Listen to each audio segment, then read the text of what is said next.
Welcome back everybody to Kirby's Adventure Way. I am the Epic Fudge and we are getting on to the last level of Egg Engines.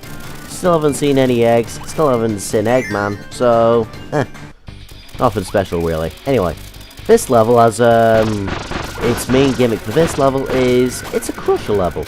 Most of the obstacles that you'll find in this level are crushers, which are instant kill. So yeah, make sure you don't get crushed, otherwise you'll die. And that's generally a bad thing. Clearly. Either way, you get these random Waddle Dee, Halcandra and Waddle Dees right here, and these bow enemies. Nothing special. The only thing that's new here is the fact that there's so many crushers in this level that you really do have to be quick. Make sure you don't do what I did and try and duck under anything when you've got an enemy inside you, otherwise you'll just not be able to do anything. Anyway, what you're supposed to do there, you can either eat everything, or you can pull that lever and crush everyone. And if you crush everyone, you get a 1-up. So yeah, this game is for kids. It teaches you to kill people to get what you want. Anyway, this is the main gimmick of this stage, the little crusher sections right here. You'll see crushers just come out of nowhere, and it telegraphs where you're supposed to go. Sometimes it'll give you stars if you pick the right ones, sometimes it'll kill you if you pick the wrong ones, and sometimes you have to pick certain holes inside it to get gears like that.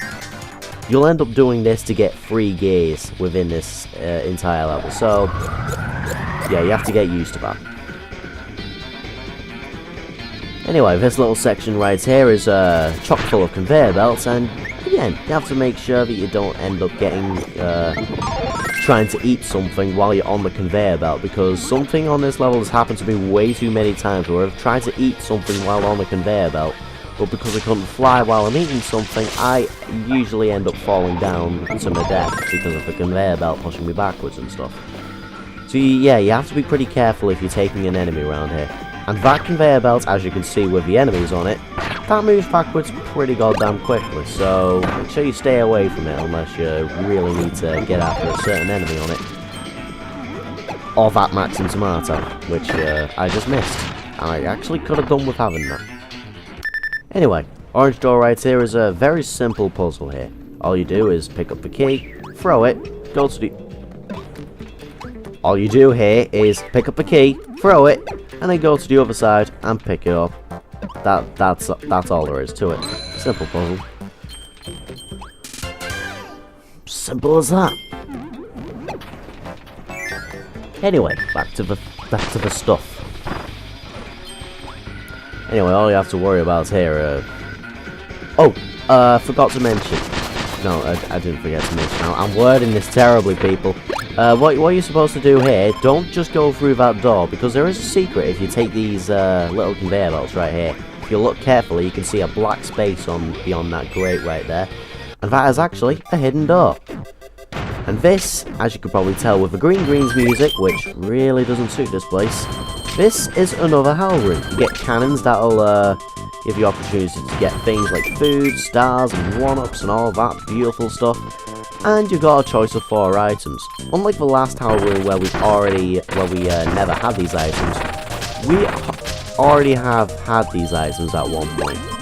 But they're all really helpful items to have in the first place, so it's nothing bad about them. In fact, actually no, all of these abilities right here are all the new abilities that were introduced in this game.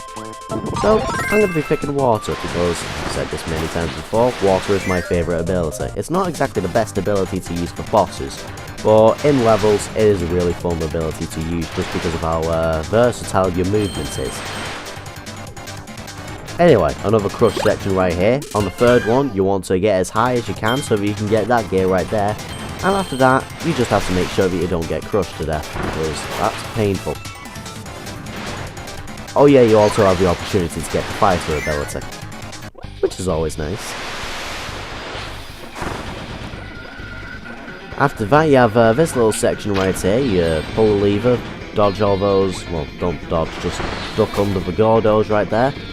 And you'll pull the next lever to get this crystal again, which basically makes you phase through everything and makes every single enemy in this entire room completely pointless. basically, just phase through everything, go through the crystals, and for some reason it can't phase through those gates, so you do have to pull those gates open, but it can phase through stuff like that. You just pull the gate right there, and get the gear. Simples. And unfortunately, you can't really take that crystal with you, so yep, you'll just have to leave it there and go on to the next part of the level, which is the last part of the level, which involves multiple crushers on top of each other, similar to Tetris. So yeah, just make sure that doesn't catch you off guard and make sure you don't die. There's a little one-up right there if you're feeling hardcore enough to get it, but I'm not feeling that today, so no, that's not working. Anyway, this next one can be quite tricky because there's this big massive robot thing in the way and I can't move. Oh god, no! I'll just get this one off. So, yeah, basically, absolutely nothing happened there. I died, I got my life back. All that really happened is I lost my water ability. Anyway, the fire ability will be more helpful in this point anyway, because the fire ability could just dash past that thing. So, yeah, that happened. Anyway, for the last gear that you're going to get in this section, basically, the third one right here, that'll drop the gear. Make sure you get the gear before the crusher comes down, otherwise you'll lose the gear and probably get crushed. And then the door will pop out of nowhere. And that's the end of Egg Engines.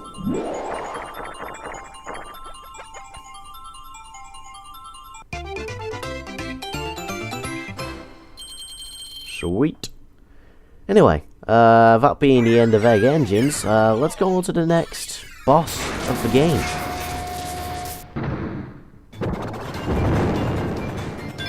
Which for some reason has wings that look very similar to the R-Wing in some way. I'm not gonna bother. Anyway. Basically, as usual, you get an option to pick abilities, and the ability choices that you get here, there's actually 4 of them, and I'm gonna go for Sword. You'll see why in a minute. Sword's not exactly the best ability to use against bosses. It's personally my kind of hard mode whenever I go for a boss of any kind. But anyway, this is the Metal General. He's sort of kind of a swordsman. Like, he can attack you with similar attacks to your sword ability, which is why I opted for the sword ability. He also has lightning-based attacks, and one of the most interesting things about him that you've probably noticed already, he has RPG-style HP. Every hit that you do to him actually has a visible damage value that keeps popping up every time you hit him. So you can actually use the Metal General to gauge how powerful your shots are and see how many, like, what the most powerful moves that Kirby has. For example, that spinning move that I did right there did multiple hits, one of them being 278 HP, which is quite a lot on average. So, yeah. Basically, the spin attack that Kirby does is his most powerful ability when used in the right place. So that's a really interesting thing about the Metal General. If you want to know which attack is your most powerful, go up against the Metal General and use all your attacks on it. The one that does the most damage will have the biggest number, obviously. Other than that, he's a pretty intense boss as well. I mean, he launches all the stuff at you. As you saw already, he launches rockets and stuff at you, and he also gets drones on you. But once you've done that, there's not really anything else to the boss. Just slash him to pieces, really.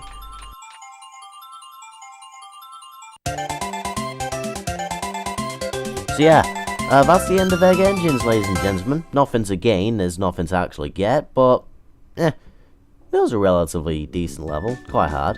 Anyway, voice acting. Welcome back, Kirby.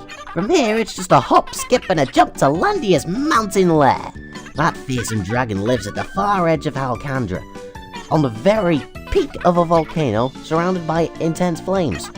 The road from here gets a little bit rougher, but I'm sure you'll be just fine. Just hurry up and smash that dragon to smithereens.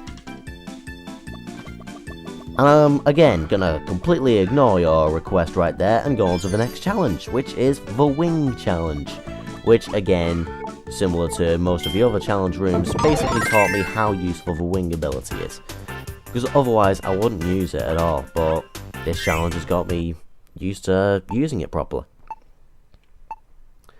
Anyway, the main thing with this challenge being one of the last ones is that it's a pretty hard challenge, but it basically involves your reflexes.